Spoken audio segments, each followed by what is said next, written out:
자, 오늘의 가장 중요한 키워드는 정체성이라고 하는 거예요. 정체성, 아이덴티티라고 하죠. 그래서 정체성이 뭡니까? 내가 인가를 알려주는 것이 그 정체성입니다. 내가 누구인가. 예. 자, 그래서 우리가 정체성을 잘 얘기하기 위해서 어떤 분들은 보여주기 위해서 아이디 카드를 만들잖아요. 그럼 거기에 보게 되면은 사진도 있고 이름도 있고 또 여러 가지 상황이 중요한 정보들이 그 안에 있습니다. 자, 이 정체성이라고 하는 것은 내가 누구인가, 나는 누구인가 라고 하는 것에 대해서 얘기를 하는 것입니다. 자, 이 내가 누구인가라고 하는 것을 잘 알기 위해서 나 스스로를 알아야 되지만 나 스스로를 알기 위해서 더 중요한 것이 있습니다. 그게 뭐냐면 우리에게 있어서는 예수님이 누구인가라고 하는 것을 아는 것이 굉장히 중요합니다. 예수님이 누군가라고 하는 것을 아는 것이 중요한데 사실은 그게 쉽지도 않은 것 같아요. 왜냐하면 머리로는 이게 쉽게 이해가 돼요. 머리로는 쉽게 이해가 되는데 우리 삶 속에서 사는 모습을 보면은 가만히 보면은 제대로 살고 이해를 하셨는가라는 생각이 들 정도로 좀 어려운 것 같습니다. 자, 오늘 예수님의 정체성에 대해서 우리가 함께 그래서 한번 나눠보도록 하겠습니다. 예수님은 자신의 정체성을 드러내시기 위해서 제자들에게 오늘 본문을 보게 되면 요청을 합니다. 뭐라고 요청을 합니까? 자기 자신의 정체성을 드러내기 위해서 건너 마을에 가서 무엇을 가져오라고 해요? 나귀를 끌고 오라고 합니다. 나귀를 끌고 오라고 하면서 하시는 말씀이 있습니다. 그 말씀이 뭐라고 해요? 자, 우리 한번 성경 말씀을 한번 볼까요? 네, 21장을 한번 보겠습니다. 21장. 자, 이 3절을 보게 되면 만일 제자들이 누가 무슨 말을 하거든 뭐라고 합니까? 주가 쓰시겠다 하라라고 이렇게 말씀을 합니다. 그러면 어떻게 한다고 그래요? 즉시 보내리라 이렇게 말씀을 합니다. 근데 이 말씀을 하시면서 이제 예수님은 스가랴서에 있는 말씀을 인용합니다. 우리 한번 4절과 5절을 한번 우리 앞에 보면서 읽어보도록 하겠습니다. 자, 시작. 이는 선지자를 통하여 하신 말씀을 이루려 하심이라. 일러스되. 예, 여기서 선지자가 어떤 선지자입니까? 스가랴라고 하는 선지자입니다. 이 스가랴라고 하는 선지자는 예수님이 오시기 전에 미리 예언을 말씀했던 분인데 예수님에 대해서 예언을 많이 하신 분 중에 한 분이 이 스가랴입니다. 그 스가랴에서 어떤 내용이 나옵니까? 스가랴가 뭐라고 예언을 했습니까? 그 예언의 말씀이 오늘 이루어졌다라고 하는 거예요. 자, 한번 보겠습니다. 시작. 시온 딸에 이르기를 내 왕이 내게 임하였나니 그는 겸손하여 낙이 곧 멍에 매는 짐승의 새끼를 다투다 하라 하였느니라. 이렇게 말씀을 하십니다. 그래서 여기에서 정말 중요한 말씀이 있는데요. 내 왕이 내게 임하나. 누가 임한다고요? 왕이 임하는 거예요. 왕이 임하는데 그 왕이 백마를 타고 올 것이다 라고 말씀을 하는 것이 아니라 그 왕이 겸손하여 뭐를 타고 오신다고 합니까? 나귀를 타고 오신다라고 이렇게 미리 예언을 했습니다. 그래서 예수님의 속뜻은 이거예요. 바로 그 나귀를 타고 올 그 왕이 누구다? 바로 나다라고 하는 것을 여기에서 얘기하고 있다라는 것입니다. 아마도 당시 사람들은 이 예언의 말씀을 들으면서 좀 의아하게 생각을 했을지도 몰라요. 왕이 오시는데 나귀를 타고 온다? 이거 걸맞지 않습니다. 이게 잘 어울리지 않는 거예요. 왕은 적어도 백마를 타고 오거나 아니면 멋진 말을 타고 와야 되는데 이 텍사스산 말을 타고 와야 되는데 나귀를 타고 온다라고 하는 거예요. 그런데 정말 중요한 것은 뭐냐면 이 말씀 속에 예수님이 누구인가라고 하는 거를 정말 잘 표현해주고 있다라고 하는 거예요. 예수님은 첫 번째 누구예요? 왕이라고 하는 거예요. 이 땅에 왕으로 오신다라고 하는 거예요. 왕으로 오신다라고 하는 건 뭐예요? 다스리신다라고 하는 거예요. 통치권을 가지고 있다라고 하는 거예요. 그런데 그 왕이 어떤 왕이냐 이런 말. 어떤 왕이죠? 겸손한 왕이에요. 나귀를 타고 온다라고 하는 것은 겸손한 왕이다라고 이렇게 설명을 하고 있습니다. 자, 그런데 예수님께서 이렇게 이제 지금 나귀를 타고 그 성에 들어가는 거예요. 들어가시려고 그러는 거 아니에요? 그런데 이거는 일종의 실물 교육입니다. 어떤 교육이라고요? 실물 교육입니다. 뭐 오디오, 비주얼 이펙트를 사용하는 거예요. 예수님께서 말씀하시는 것도 중요하지만 이렇게 당시 사람들에게 잘 이해하기 위해서 나귀를 타고 가면서 내가 누구인가라고 하는 것을 보여주고 있다라고 하는 거예요. 그런데 예수님께서 왜 이렇게 사람들에게, 당시 사람들에게 실물 교육을 했을까? 이 고민이 들었습니다. 그런데 이 마태복음을, 성경을 계속해서 읽어보게 되면 예수님께서 왜 그렇게 실물 교육을 했는지 우리가 이해를 할 수가 있습니다. 자, 우리가 이 마태복음을 보게 되면은 예수님이 어떤 분이신가에 대해서 잘 얘기를 하고 계시는데요. 예수님은 이 세상에 겸손의 왕으로 들어가시는데 무리들은 예수님을 뭐 했어요? 오해를 했습니다. 나귀를 타고 가면서 이렇게 들어가면서 나는 이 겸손의 왕이다 라고 하는 거를 보여주고 있어요. 그런데 당시 사람들은 그 예수님을 오해하게 됐습니다. 이 종려나무나 이렇게 종려나무는 이렇게 깔아주는 것은 우리가 잘 아는 것처럼 이 왕이 왔을 때 혹은 장군이 전쟁터에 나가가지고 승리하고 돌아왔을 때 이렇게 이 종려나무를 깔아주고 또 자기 옷을 벗어서 이렇게 보여주는 것을 우리가 알 수가 있습니다. 그만큼 이 종려나무를 깔아주는 것이 굉장히 중요한데요. 여기에서 이 당시 사람들은 예수님을 어떻게 생각했냐면은 이 로마의 정치적인 압박 속에서 이 해방을 가져다 줄 그런 왕으로 생각을 한 거예요. 그런 왕으로 생각했고 이 가난에서 구해줄 그런 메시아로 생각을 한 겁니다. 외로움과 슬픔과 고통을 해서 건져내줄 그런 왕으로 생각을 하고 있었던 거예요. 그래서 아마 당시 사람들은 이 호산나 호산나를 외치면서도 좀 의아하게 생각을 했을 거예요. 이 막 나귀를 타고 오는 그런 모습을 보면서 좀 의아하게 생각을 했을 수도 있습니다. 그런데 이 사람들이 호산나 호산나 다윗의 자손이여 이렇게 외쳤잖아요. 그런데 이 사람들이 나중에 어떻게 외치는 줄 아세요? 우리 마태복음 27장을 한번 보겠습니다. 마태복음 27장 22절. 마태복음 27장 22절을 우리가 한번 보겠습니다. 호산나 다윗의 자손이여 이렇게 찬송하잖아요. 호산나가 무슨 뜻입니까? 호산나라고 하는 이제 구원하옵소서. 우리를 구원하옵소서. 이 로마의 압제 속에서 이 어려움 속에서 이 외로움 속에서 고통 속에서 우리를 구원해 주시옵소서. 호산나 다윗의 이름으로 오신 이를 찬양합니다. 가장 높은 곳에서 오신 이를 찬양합니다. 그런 뜻이에요. 이렇게 알고 있었는데 이 사람들이 이제 마태복음 27장 22절을 우리가 함께 읽어보도록 하겠습니다. 27장 22절을 한번 보겠습니다. 뭐라고 대답합니까? 27장 22절 시작. 빌라도가 이르되 그러면 그리스도 하는 예수를 내가 어떻게 하랴? 그들이 다 이르되 십자가에 못 박아야 하겠니? 처음에 들어오셨을 때에는 왕으로 오실 것을 기대했단 말이에요. 로마의 이 압제 속에서 이 박해 속에서 구원해 줄 사람으로 생각을 하니까 호산나 호산나 다윗의 자손이여 가장 높은 곳에서 호산나 이렇게 찬양을 하는 사람들이 나중에는 어떻게 됐습니까? 십자가에 못 박힐 거를 가만히 보니까 이러면 안 되겠어요. 나중에는 어떻게 합니까? 이 성난 사람들이 그 똑같이 외쳤던 사람들이 그 군중들이 대부분의 사람들이 crucify 십자가에 못 박혀라 십자가에 못 박으라고 이렇게 얘기하는 거예요. 중요한 것은 뭐냐면 예수님은 겸손의 왕으로 이 땅에 오셨는데 사람들은 그 겸손의 왕으로 오신 예수님을 어떻게 한 거예요? 자기 나름대로 생각하면서 오해한 거예요. 예수님을 오해한 거예요. 예수님의 정체성에 대해서 계속 오해하고 있는 모습을 우리가 볼 수 있습니다. 그런데 일단 이 내용만 오해하는 게 아니에요. 마태복음을 보게 되면 마태복음 전반적으로 보게 되면 예수님에 대해서 오해한 사람들이 굉장히 많이 등장을 해요. 당시 군중들만 오해한 것이 아닙니다. 마태복음을 보게 되면 이 5가지 중요한 설교로 되어 있습니다. 예수님의 중요한 설교. 첫 번째 설교가 어떤 설교입니까? 마태복음 5장부터 7장까지 뭐가 나오죠? 산상수훈. 두 번째 설교는 뭐가 나와요? 10장에 예수님이 제자들을 파송하는 거. 그 다음에 13장에 누가 나오죠? 뭐가 나오죠? 천국 비유가 나와요. 천국의 비유에 대해서 설명을 합니다. 그리고 18장에 대해서는 교회 여러 가지 말씀들을 이렇게 설교합니다. 그리고 맨 마지막에 24장부터 25장까지는 종말론 설교를 해요. 마태복음을 구성하는 굉장히 중요한 메시지입니다.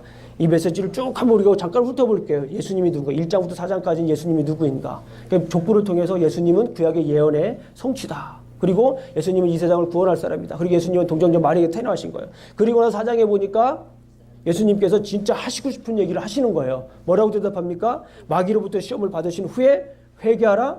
천국이 가까웠느니라. Repent, for the kingdom of God is near. 가까웠다라고 얘기를 해요. 그러니까 하나님 나라를 선포하시기 위해서 예수님은 오신 거예요. 다시 말씀드리면 하나님 나라를 통치하시기 위해서 예수님은 왕으로 오셨단 말이에요. 왕으로. 그래가지고 이 왕국 시민들, 천국 시민들은 어떻게 살아야 되는지 5장부터 7장까지 설명을 해요. 그게 우리가 잘 알고 있는 산상수훈입니다. 산상수훈을 잘 읽어보면 천국 백성으로부터 천국 백성으로서 우리가 어떻게 살아야 될지를 설명하고 있어요. 그 다음에 8장부터 9장까지는 예수님께서 권위적인 사역을 합니다. 이 병든 사람도 고치고 또 귀신 들린 사람도 내쫓고 그런 사역을 해요. 그리고 10장에는 혼자 할 수가 없으니까 점점 사역을 넓히기 위해서 제자들을 파송합니다. 이 10장의 설교예요. 제자들을 파송하니까 이 주위에 있는 사람들이 특히 유대인들, 회당에 근무하는 종교 지도자들이 어떻게 하겠습니까? 반대를 해요. 그것이 11장과 12장 이야기예요. 그리고 13장에는 이제 뭐라고 말씀을 합니까? 이 반대가 심해지니까 천국 비유를 가지고 설명을 하는 거. 이게 13장입니다. 그리고 14장부터 17장까지는 다시 이야기인데 그 이야기는 이제 예수님의 사역이 점점 권위적인 사역이 이제 커지고 반대도 점점 커집니다. 그럴 때 이제 요 18장이 나옵니다. 18장에서 예수님께서 예루살렘에 들어가기 전에 아주 중요한 것을 점검해요. 자기 정체성에 대해서 다시 한 번 더 점검을 해요. 그 내용을 한번 조금 더 우리가 볼게요. 우리 18장 보겠습니다. 18장. 이거는 예루살렘에 들어가기 전에 예수님이 누군가라고 하는 것을 설명하는 거예요. 18장을 한번 보겠습니다. 18장. 오늘 본문은 21장입니다. 예, 18장을 한번 보겠습니다. 네. 우리 마태복음 18장 보겠습니다. 우리 천천히 한번 읽어볼게요. 1절만 읽어보겠습니다. 시작. 그때의 제자들이 예수께 나와 이르되 천국에서는 누가 크냐? 제자들이 물어봅니다. 제자들이 예수님 천국에서는 진짜 큰 사람이 누구입니까? 천국에서는 위대한 사람이 큰 사람이 누구냐고 물어봐요. 어떤 사람을 물어봤어요? 누가 큰 사람이냐고 물어봤어요. 그런데 예수님께서 이렇게 대답을 하십니다. 예수께서 한 어린아이를 불러 그들 가운데 세우시고 이르시되 진실로 너희에게 이르노니 너희가 돌이켜 어린 아이들과 같이 되지 아니하면 결단코 천국에 들어가지 못하리라. 하나님 나라에 들어갈 수가 없다라고 하는 거예요. 하나님 나라에 들어갈 수 없다라고 하는 건 뭐냐면 예수님의 진정한 제자가 될 수가 없다라고 하는 거예요. 지금 예수님의 제자들도 이 부분에 대해서 혼동이 오고 있어요. 천국에 가면 누가 큽니까? 그러니까 예수님이 뭐라고 해요? 천국에 가면 진짜 여기서 큰 사람이 아니라 어린아이와 같은 사람이 천국에서는 큰 사람이다라고 얘기를 하는 거예요. 지금 제자들이 예수님에 대해서 혼동을 하고 있는 거예요. 지금 제자들도 생각하는데 마음속에 한켠 이런 것이 있어요. 예수님이 정말 메시아로 오셔가지고 왕으로 오셔가지고 로마 압제로부터 해방을 줄 그런 진짜 다스리는 폴리티컬 왕으로 오신다면 나도 한 자리 하겠지라고 하는 그런 막연한 생각을 가지고 있는 거예요. 지금 10장에서 제자들을 파송했잖아요. 예수님과 꽤 오랜 시간을 어느 정도 지냈어요. 예수님을 이 정도면 어느 정도 알만한 시기가 됐단 말이에요. 그런데도 지금 물어보고 있어요. 천국에서 누가 가장 큽니까? 애기들 같아요, 질문이. 그렇지 않나요? 애기들 같아요, 지금. 예수님의 제자라고 하는 사람들이 지금 물어보는 게 애기들 같아요. 천국에서 누가 제일 커요? 예수님께서 너무 여기 써있지만은, 그게 안 써있지만은 아마 가로 열고 가슴을 치며. 예수 같은 가슴을 치며. 어린아이 같지 않고는 결단코 들어갈 수 없다. 그러면서 또 얘기를 하세요. 4절 말씀을 한번 보겠습니다. 그러므로 누구든지 이 어린아이와 같이 자기를 낮추는 사람이 천국에서 큰 자니라. 낮추는 사람이라고 하는 거예요. 예수님에 대해서 계속 오해를 하고 있어요. 근데 예수님은 자기 자신에 대해서 얘기를 하고 있습니다. 겸손에 대해서, 작은 것에 대해서, 낮추는 것에 대해서 계속 얘기를 해요. 그러면서 설명하는 게 6절 말씀. 누구든지 나를 믿는 자는 이 작은 자 중 하나를 실족하게 하면 작은 자에 대해서 얘기를 해요. 그리고 우리가 잘 아는 것처럼 10절 한번 보겠습니다. 3과 이 작은 자 중에 하나라도 업신여기지 말라. 그렇죠? 계속 작은 자에 대해서 설명을 하고 있어요. 내가 그런 사람이야. 천국은 바로 이런 곳이야. 오해는 그만하고 큰 사람 되기보다는 작은 자가 돼야 돼. 낮춘 사람이 돼야 돼. 겸손한 사람이 돼야 돼. 라고 이렇게 계속해서 천국 시민으로서의 삶 그리고 본인에 대해서도 얘기를 하는 것을 계속해서 우리가 볼 수가 있습니다. 자, 그런 다음에 예수님의 제자도 이렇게 예수님에 대해서 오해를 했습니다. 여기서 한 명 더 이렇게 또 얘기를 해요. 19장 한번 보겠습니다. 30절 한번 보겠습니다. 28절, 19장 28절 보겠습니다. 19장 28절을 보게 되면 예수님의 수제자라고 하는 누가 등장합니까? 예, 베드로가 등장을 합니다. 우리 한번 19장 28절. 19장 28절을 우리가 한번 읽어보도록 하겠습니다. 27절 보겠습니다. 시작. 이에 베드로가 대답하여 이르되 보소서 우리가 모든 것을 버리고 주를 따라 싸운데 그런즉 우리가 무엇을 얻으리까? 여기까지 한번 보겠습니다. 지금 이런 질문 자체가 예수님에 대해서 올바로 이해하고 있지 못하다라고 하는 거예요. 계속해서 이 질문 속을 보게 되면 그 마음 한곁에 정말 예수님이 이 세상을 다스리는 진정한 왕이 됐을 때 로마까지도 무찌를 만한 그런 막강한 왕으로 오셨을 때에 나에게 어떠한 고난이 주어질까? 나에게 무슨 유익이 있을까라고 하는 것이 이 속에 담겨져 있다라고 하는 거예요. 예수님께서 그 질문에 대해서 고쳐주시잖아요. 제가 읽겠습니다. 예수께서 이르시되 내가 진실로 너에게 이르노니 세상이 새롭게 되어 인자가 자기 영광의 보좌에 앉을 때에 나를 따르는 너희도 12보좌에 앉아 이스라엘 12지파를 심판하리라. 또 내 이름을 위하여 집이나 형제나 자매나 부모나 자식이나 전투를 벌인 자마다 여러 배를 받고 또 영생을 상속하리라. 그러나 먼저 된 자로서 나중되고 나중된 자로서 먼저 될 자가 많으니라. 지금 예수님에 대해서 오해하고 있는 것에 대해서 다시 한 번 더 설명을 해주고 있다라고 하는 것을 볼 수가 있습니다. 예수님의 제자 베드로까지도 예수님에 대해서 잘못 이해하고 있다라고 하는 거예요. 근데 여기서 끝나는 것이 아닙니다. 우리 마태복음 20장을 한번 보겠습니다. 제자들의 가족까지도 예수님의 제자의 가족까지도 예수님을 오해합니다. 우리 한번 20장을 한번 보겠습니다. 20장을 한번 보겠습니다. 28절을 보겠습니다. 그 전에 20절부터 한번 보겠습니다. 20절에 한 어머니가 등장을 합니다. 그 어머니는 이제 살로메라고 볼 수가 있어요. 제가 한번 읽어드릴게요. 어떻게 오해하는지. 그때에 세베대의 아들 어머니가 그 아들들을 데리고 예수께 와서 절하여 무엇을 구하니? 한 어머니, 그 어머니는 누구의 어머니입니까? 세베대의 아들 어머니가 와가지고 예수님께 절하면서 무엇을 구합니까? 21절 우리가 함께 천천히 읽어보겠습니다. 시작. 예수께서 이르시되 무엇을 원하느냐? 이르되 나의 이 두 아들을 주의 나라에서 하나는 주의 우편에 하나는 주의 좌편에 앉게 명하소서. 이 제자들의 가족까지도 부모까지도 지금 예수님에 대해서 오해를 하고 있는 거예요. 그래서 예수님은 다시 이제 그 잘못된 오해를 계속해서 이제 바로 잡아주시는 것을 볼 수가 있습니다.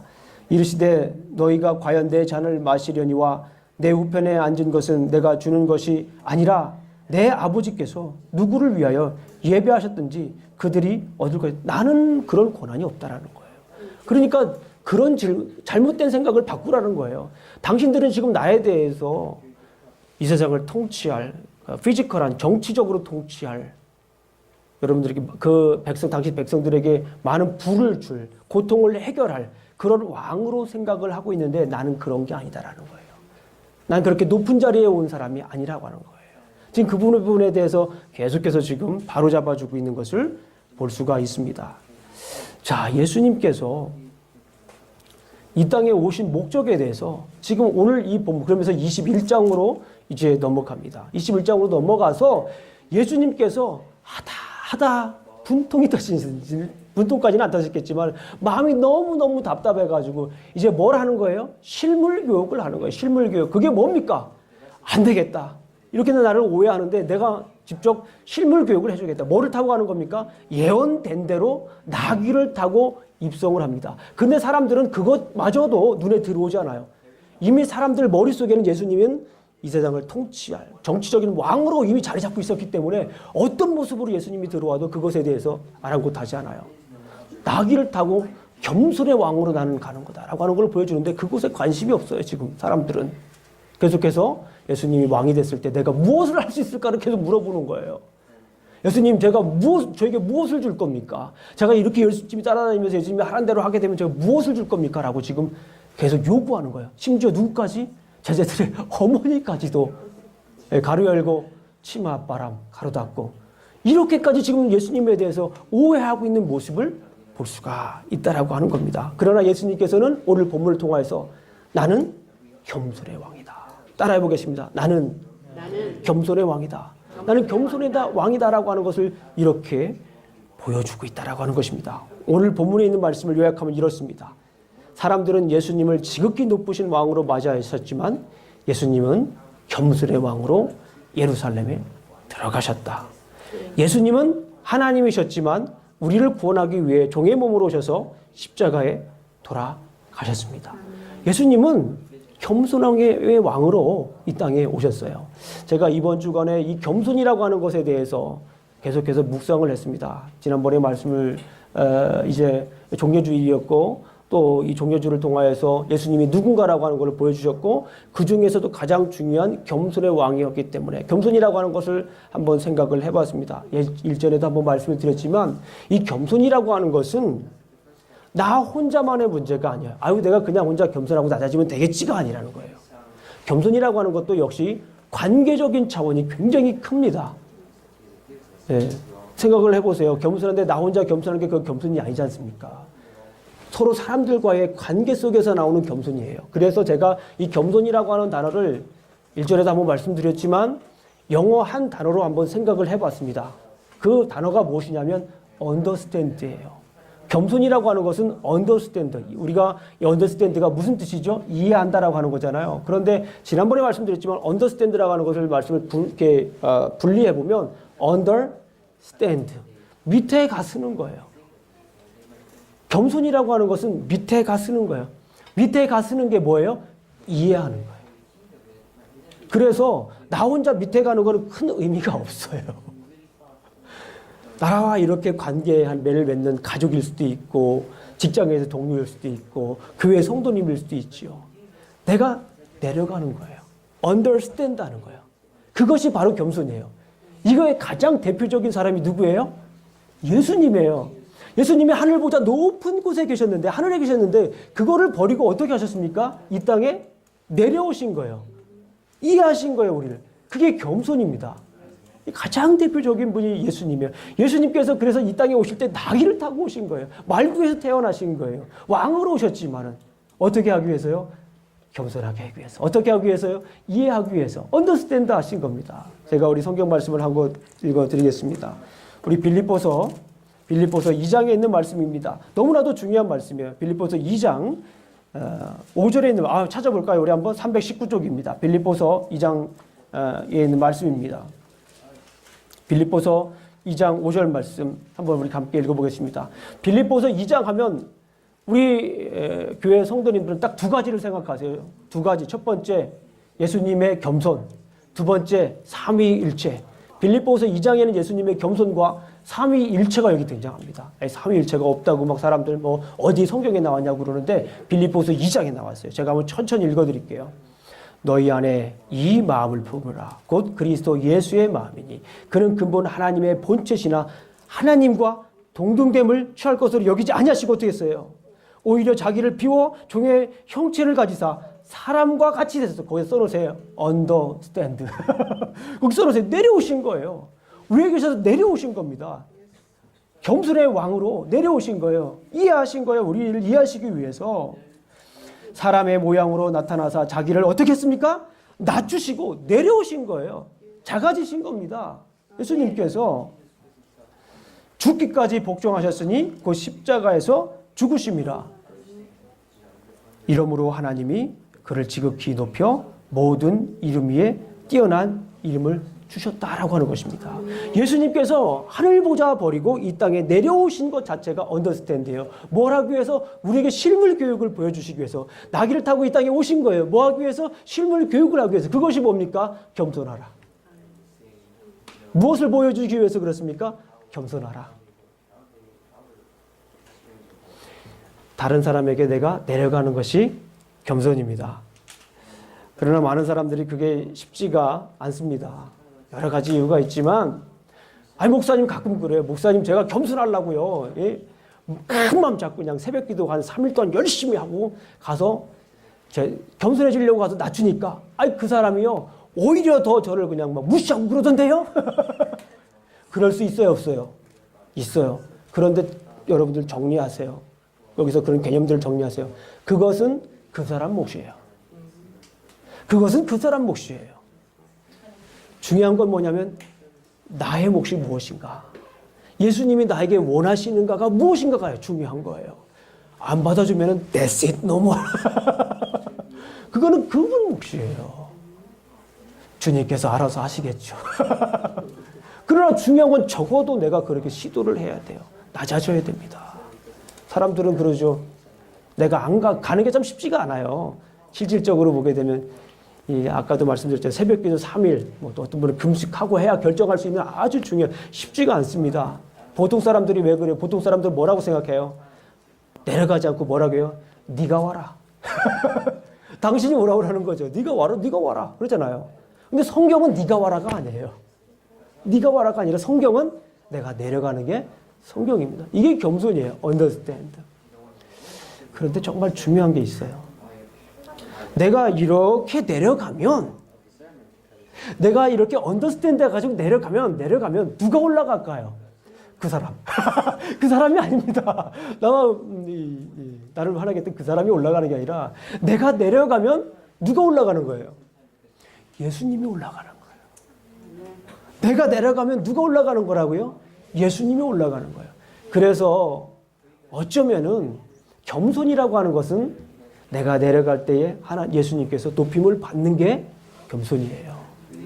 이게 겸손의 묘미입니다. 그냥 내가 내려가서 그냥 내 인생 쭉 그냥 산다. 내가 이번만 그냥 참는다. 그게 아니에요. 내가 내려가면 누가 올라간다고요? 예수님이 올라간다니까요. 이건 비밀입니다. 다른 사람들은 인간관계 속에서 오는 겉으로 드러나는 표면적인 것만 보는 게 아니라 내가 내려가면 예수님이 올라가신다니까요.